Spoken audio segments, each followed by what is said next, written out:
পৃথিৱীত জন্ম পোৱাৰ লগে লগে প্ৰথম ক্ৰন্দনৰ পিছত আমি প্ৰথম শিকা শব্দটোৱে হৈছে মা আৰু মাৰ হাতত ধৰি ধৰি এখোজ দুখোজকৈ যেতিয়া পৃথিৱীখনত খোজ কাঢ়িবলৈ ল'লোঁ তাৰ পাছতে আমাৰ আৰম্ভ হ'ল শৈশৱ কৈশোৰ আৰু যৌৱন তাৰ পাছত লাহে লাহে প্ৰাপ্তবয়স্ক আৰু 18 বছৰ পাৰ হোৱাৰ পিছত প্ৰাপ্তবয়স্ক ভোটাধিকাৰ আমাৰ হ'ল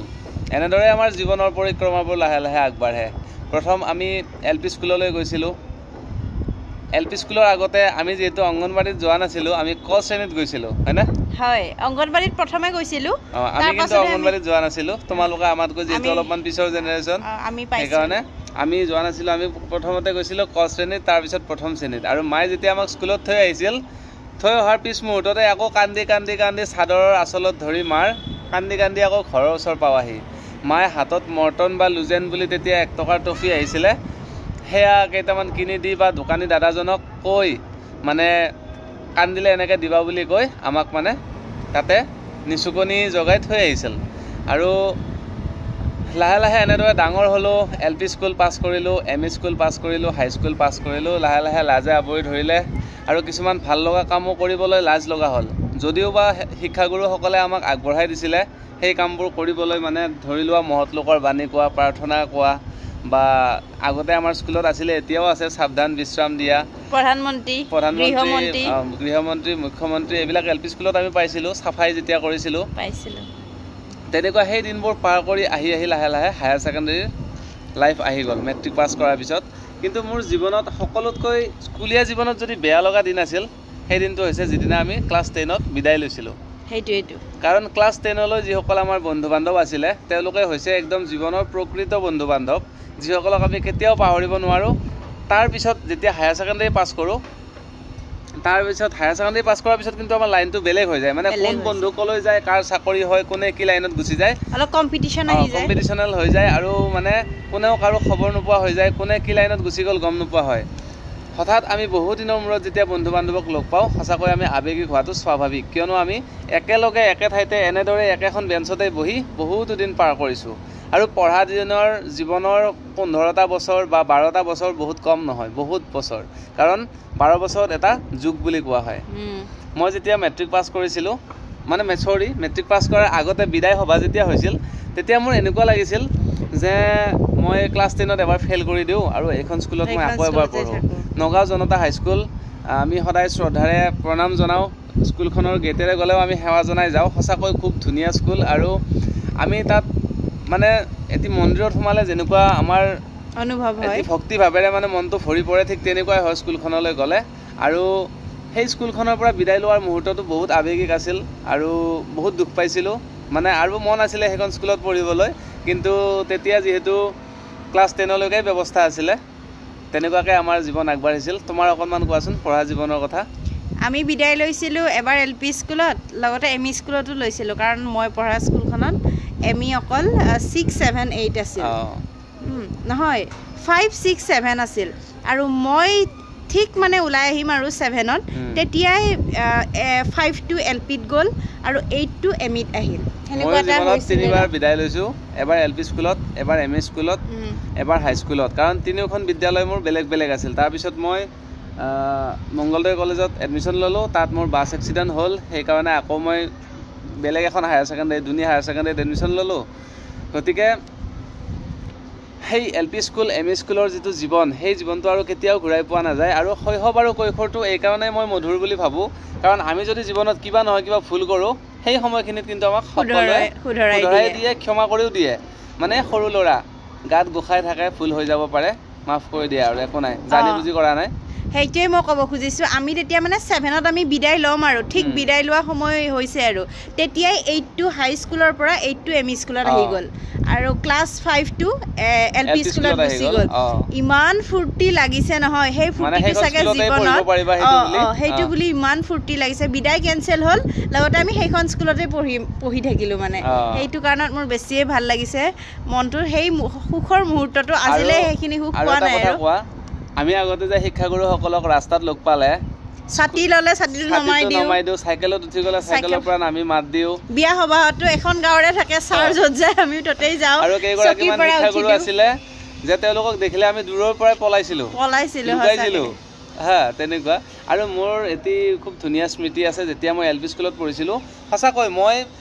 মানে পঢ়া লাইফটোত বহুত এনজয় কৰিছোঁ পঢ়িছোঁ শিকিছোঁ লগতে এনজয় বহুত কৰিছোঁ যেতিয়া আমি এলপি স্কুলৰ পৰা ঘৰলৈ আহিছিলোঁ তেতিয়া আমাৰ সেই অঞ্চলত বহুত হাতী আছিলে আৰু মানে পোহনীয়া হাতী সেই হাতীবিলাকৰ কাৰণে যেতিয়া কলগছবিলাক মানে একত্ৰিত কৰা হয় গছ এডালৰ তলত ৰাতি বান্ধিবৰ কাৰণে সেই কলগছবিলাক যেতিয়া টানি আনে আমি স্কুলৰ পৰা অহা ৰাস্তাটোৰে টানি আনিছিল নদীৰ মথাউৰিয়ে হওক তেতিয়া নদীৰ মথাউৰিয়ে আছিল সেই ৰাস্তাটো এতিয়া বৃহৎ ৰাস্তাৰ ৰূপ ল'লে আৰু সেই কলগছডালত বহিয়ে আমি ঘৰ পাইছিলোঁ আহি আৰু হাতীৰ মাউতজনে ঘৰত কেতিয়াবা কমপ্লেইনো দিছিলে যে ভৰিত দুখ পাব পাৰে কলগছত উঠি কিন্তু সেই যিটো সুখ সেই সুখটো কিন্তু স্কুল ভেনে দিব নোৱাৰে এইটো আৰু খালি ভৰিৰে যেতিয়া স্কুলত যাওঁ এতিয়া ভৰিৰ তলত কোনোবাই না কটাই বিন্ধিব কিমান কি যে হয় ন দুৰ্ঘটনা আৰু আমি নদী পাৰ হৈ আহিছিলোঁ আৰু বহুতবাৰ আমাৰ অভিজ্ঞতা আছে নদীত মানে ইমান পানী হয় আমি সৰু থাকোঁতে গামোচা পিন্ধি আহোঁ আৰু গামোচাখন মানে পিন্ধি লৈ ইউনিফৰ্মযোৰ খুলি লৈ কাপোৰটো আৰু বেগটো মূৰত লৈ এনেদৰে নদী পাৰ হ'ব লাগে তেতিয়া মানে নহ'লে মানে আমি দলংখনত দি গ'লে বহুত দূৰ হয় আৰু দলংখন কেতিয়াবা নদীয়ে মানে ভাঙি লৈ যায় আৰু সেই দলংখন আমি নিজৰ কান্ধেৰে নিজৰ হাতেৰে আমাৰ বন্ধুসকল গাঁৱৰ ওচৰ চুবুৰীয়া বয়োজ্যেষ্ঠ সকলোৱে মিলি উন্নয়ন পৰিষদৰ সহযোগত আমি দলংখন বনাইছিলোঁ স্থায়ীভাৱে মানে কাঠ আৰু বাঁহেৰে বনাইছিলোঁ কিন্তু এতিয়া চৰকাৰৰ উদ্যোগত সেইখন পকী দলঙৰ ৰূপ ল'লে কিন্তু আমি আমাৰ হাতেৰে সেই দলংখনৰ নিৰ্মাণ কৰি লৈছিলোঁ পুনৰ নিৰ্মাণ মানে য'ত দূৰত আছিলে সেই দূৰৰ পৰা আনি আমি ওচৰত পাতি লৈছিলোঁ যিটো ঘাটেৰে আমি সদায় নদীৰে পাৰ হৈ গৈছিলোঁ আৰু সেই ঘাটত যেতিয়া পানী কম থাকে আমি নদীৰে আহিছিলোঁ আৰু নদীত গা ধোৱাৰ যিটো এটা মাদকতা সেইটো চাগে তুমি পোৱা নাই হয়নে সেইটো পোৱা নাই কাৰণ আমাৰ ওচৰত নদী নাছিল আমি মানে স্কুলৰ পৰা আহি উঠি মানে বাহিৰে গা ধুই যাওঁ মানে গোটেই কাপোৰ কানি বেগ গোটেইখিনি বস্তু ছাইডত থলোঁ নদীৰ পাৰত থৈ চিধা নদীত গা ধুলোঁ কাৰণ বহুত গৰমৰ দিনত গা ধুব মন যায় থাকে ঘৰত গ'লে আৰু গা ধুব নিদিয়ে গৰমে সেইবাবে নদীত গাটো ধুই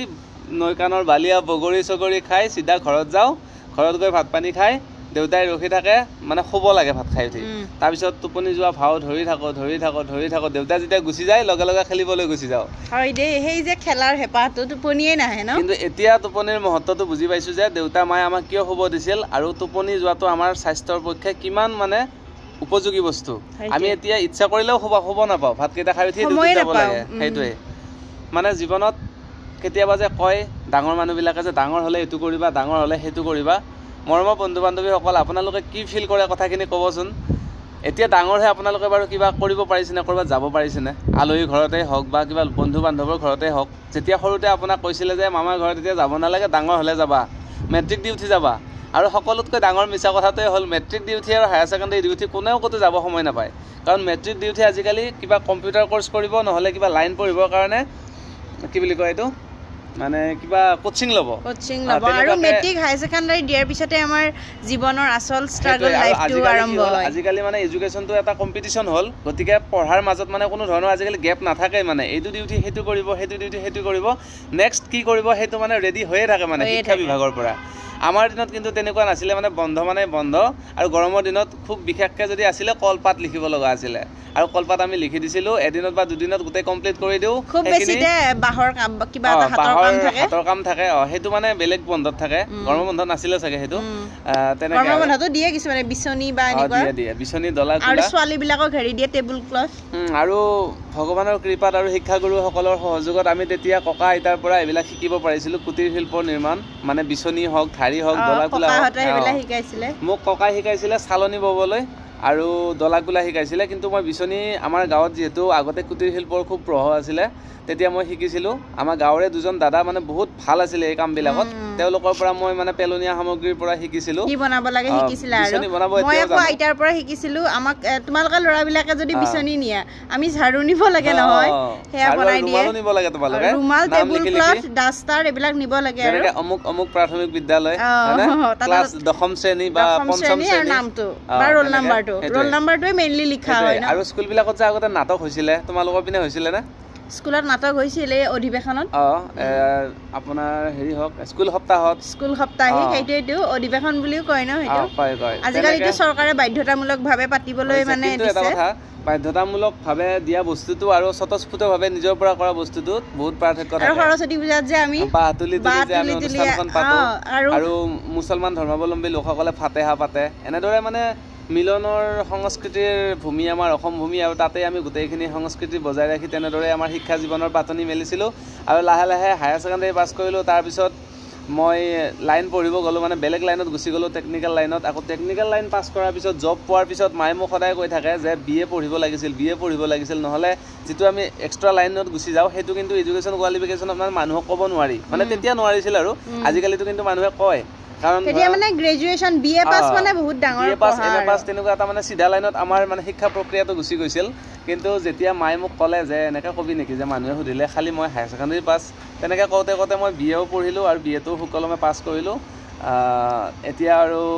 জীৱন চলি আছে এনেদৰে আৰু যিটো মই নিজে পথ বাছি লৈছিলোঁ পঢ়িবৰ কাৰণে সেইটো মোৰ বহুত ফেভৰেট বস্তু আছিল কাৰণ মই মেকানিকেল বস্তুবিলাক বহুত ভাল পাইছিলোঁ সৰুৰে পৰা আৰু তেনেকুৱা এটি পথত পঢ়াৰ কাৰণে আজি মই মোৰ জীৱনৰ পথ মুকলি কৰি ল'ব পাৰিছোঁ